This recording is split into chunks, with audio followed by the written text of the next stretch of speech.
sahabat kompas.com, perkenalkan saya Ruby Rajmadina, reporter megapolitankompas.com. Saat ini saya sedang berada di kota Bogor.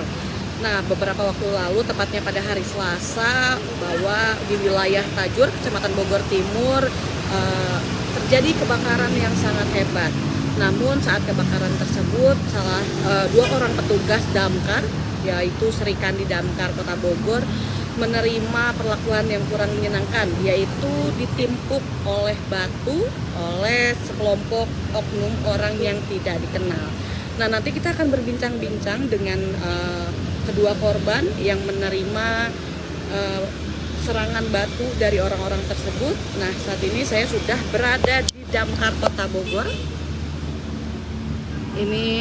Nah, kita nanti akan berkenalan dengan damkarnya, siapa sih sosok yang melakukan pemadaman dan juga menjadi korban dari serangan dari orang-orang yang tidak dikenal. Nah, saat ini saya sudah berada bersama kedua Serikandi hebat nih dari Dinas Pemadam Kota Bogor. Mbak, halo, salam kenal. Nah, ini dia sahabat kompas.com, dua Serikandi hebat yang melakukan penugasan pemadaman di wilayah Tajur, Kecamatan Bogor Timur, Kota Bogor. Bisa dikenalin nggak ke sahabat kompas.com siapa nih namanya, Mbak? Kakak, nama saya Sufi dari Damkar Kota Bogor. Nah, sebelahnya? Saya Yudika, Damkar Kota Bogor. Oke, Mbak, ini kan viral ya di media sosial bahwa dua Serikandi hebat ini jadi salah satu korban pelemparan batu oleh oknum yang tidak dikenal. Mungkin bisa diceritain seperti apa sih, Mbak, kronologinya, Mbak? Pas baru kita turun mobil, kita kan sudah persiapkan selang semua gitu kan. Saat mau madamin api, kita fokus madamin api ya. Tidak tahu orangnya siapa yang lempar batu, siapa. Tapi kita lihat di situ, mereka lempar batu. Kita nggak tahu muka-mukanya. Alasannya mungkin bisa diketahui nggak kenapa sih mereka sampai melakukan pelemparan batu kayak gitu sih, Mbak? Mungkin karena alasan gimana ya, kan orang-orang itu yang apa ya, kalau misalnya damkar datang harus buru-buru gitu, mereka nyangkanya telat padahal kita udah ada SOP-nya, harus nyampe jam berapa, harus kayak SOP kita kan 15 menit. Nah, di situ kan karena dekat nggak ada lah, kita sampai lebih dari 5 menit nggak ada. Nah, di situ pas api sudah besar, dia baru melapor ya kan. Itu kalau misalnya api kecil nggak apa-apa gitu. Ternyata kalau untuk proses pelaporan sendiri memang 15 menit ya SOP-nya gitu ya, Mbak ya, dari telepon sampai datang ke lokasi gitu ya. Jadi mungkin masyarakat harus sabar. Sabar dulu. Karena udah nggak sabar kan ya, udah mau besar, mungkin karena panik. Nah, bisa dijelasin nggak kondisi di lapangan saat kebakarannya itu seperti apa, kesusahannya mungkin, Mbak? Karena kesulitannya karena api udah membesar juga, udah membesar, terus kita kayak angin juga besar, memicu si api tuh jadi makin besar. Makin juga. besar. Terus kayaknya sempat ngeluarin selang juga sih ya, kan karena kita juga agak panik juga ya kan. Apa air kan, tapi dibantu ada apa water supply di sini sama hidran. Dibantu sama damkar lain, damkar kabupaten Bogor, dibantu juga. Oh, berarti kemarin tuh nggak cuma dari Damkar Kota Bogor juga ya? Bogor juga membantu. Tapi ada perbantuan juga gitu ya. BPBD juga ikut bantu. Apa sih, Mbak, yang kemarin terbakar di wilayah Tajur kemarin tuh, Mbak? Yes, 8 kios. Motor. Oh, motor juga kena dampaknya ya? Produk gaso, sama anaknya itu terkena api yang BJB. Oh, ada rumah juga berarti yang terbakar gitu ya, Mbak? Rumah ada. Rumah di daerah situ juga apa gimana? Jadi di seberangnya. Nah, karena mungkin bara api kan angin besar, bara api juga kan, jadi itu terbawa angin, mungkin sampai ke rumah itu. Jadi cuaca juga lagi panas, terbakar lagi ya. Oh, jadi baranya terbang sampai ke rumah penduduk sebelah gitu ya. Padahal lokasinya mungkin cukup sangat jauh ya? Apa gimana? 5 meter kali ya. Oh, enggak 5 meter, 5 meter. 50? bisa jadi Bisa sampai 50 meter ya, gitu ya. Nah, Mbak Vivi, dan ini bisa diceritain nggak sih keluh kesahnya, mungkin bagi kita sebagai orang awam mungkin nggak tahu ya bahwa petugas juga perlu waktu untuk penanganannya. Mungkin ada saran yang bisa diberikan gitu Mbak untuk para masyarakat yang melaporkan kebakaran ini seperti apa sih Mbak? oh ya buat yang lapor kalau bisa ya jangan dulu video gitu, malah dia kayak tidurin dulu, nge-live dulu atau gimana. Kalau bisa lihat kebakaran, foto langsung lapor gitu kan, gitu. Jangan api sudah membesar mereka baru lapor gitu. Terus pas kita datang mereka nyalahin kayak gitu. Apinya udah besar gimana nih, kok lambat banget kayak gitu. Kita juga kan di perjalanan pasti ada kendala, kayak macet, kayak orang yang nggak ngasih jalan kayak gitu. Padahal kita udah sekuat tenaga gitu ya, Iya. untuk cepat-cepat ke lokasi gitu ya. Kita pasti kalau ada laporan, kayak laporan masuk, kita pasti langsung menangani, langsung berangkat. Terus saat penanganan juga jangan sampai mengganggu tugas daftar, karena itu kan udah peraturannya juga, belum masalah ya, ada peraturan juga, udah gitu jangan sampai lempar batu yang kayak kemarin sakit juga itu ya. Kemarin kena dari lempar batu itu kena badan berarti Mbak? Kepala Kena kepala gitu. Ada kira-kira ada berapa serangan sih Mbak? Kerasa nggak gitu? Kalau kelihatan sih kayak cetek gitu punya.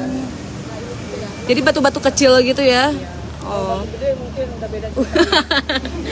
Udah bocor juga ya kepala ya.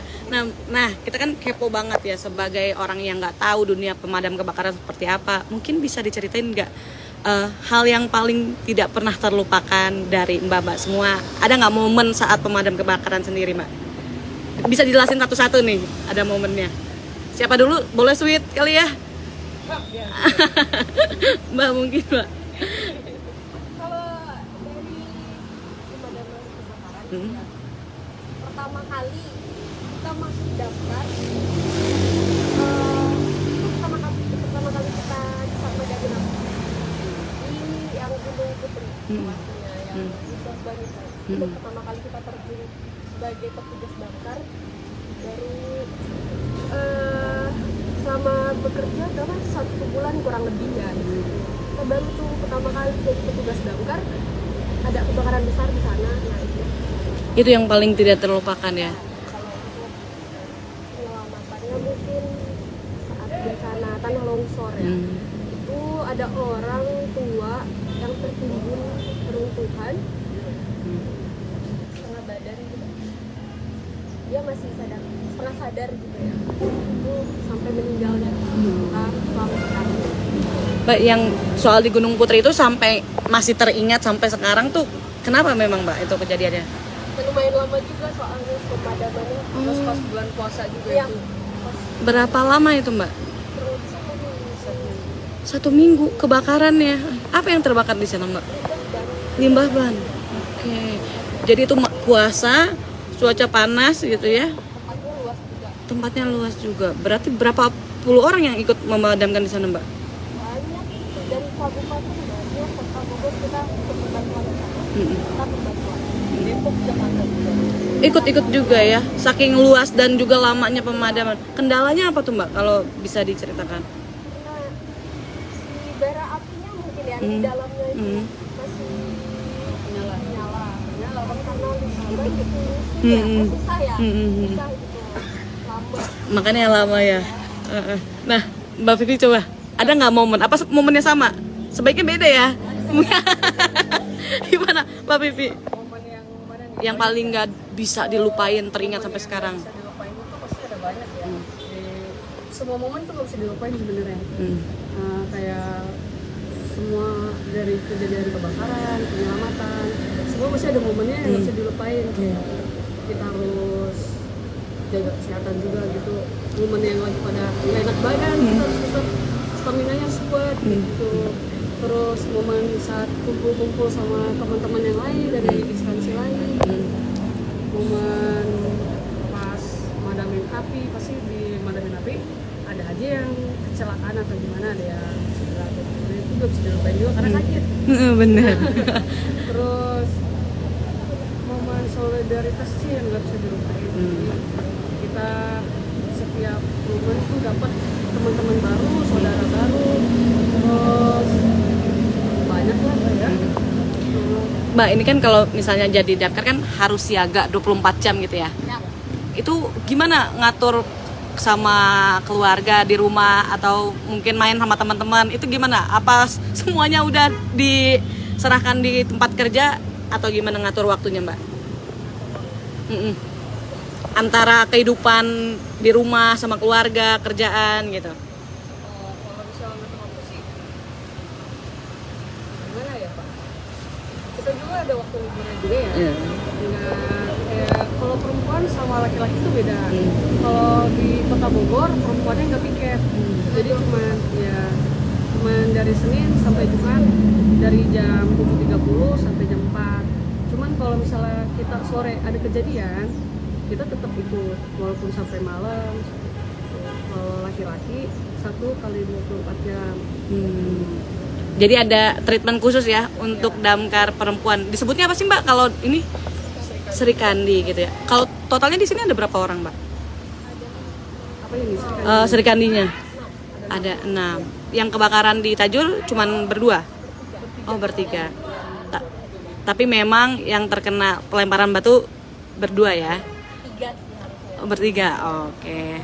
Mbak, ada salam-salam nggak untuk masyarakat, untuk himbauan lagi nih terkait kebakaran, SOP-nya seperti apa, proses pelaporannya seperti apa, mungkin bisa diberitahukan ke sahabatkompas.com nih, Mbak.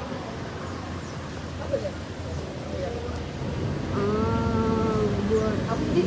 Sahabatkompas.com. Pokoknya buat teman-teman ada mobil damkar, tolong didahului ya. Terus buat yang terkena dampak kebakarannya, cepat-cepat hubungi, jangan di video dulu, jangan live, langsung kalau ada kebakaran, foto langsung hubungin pihak damkar. Betul. Ada lagi, Mbak?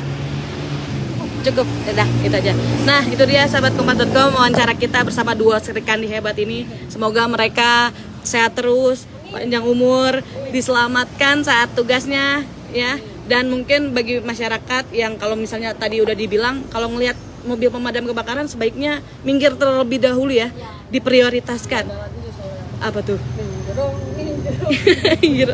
Itu dia. Sekalipun mobil presiden ya, mungkin ya, karena ini harus utama. Itu dia sahabatkompas.com, liputan saya Ruby Ratmadina di Dinas Pemadam Kebakaran Kota Bogor bersama dua Serikandi hebat. Selamat siang.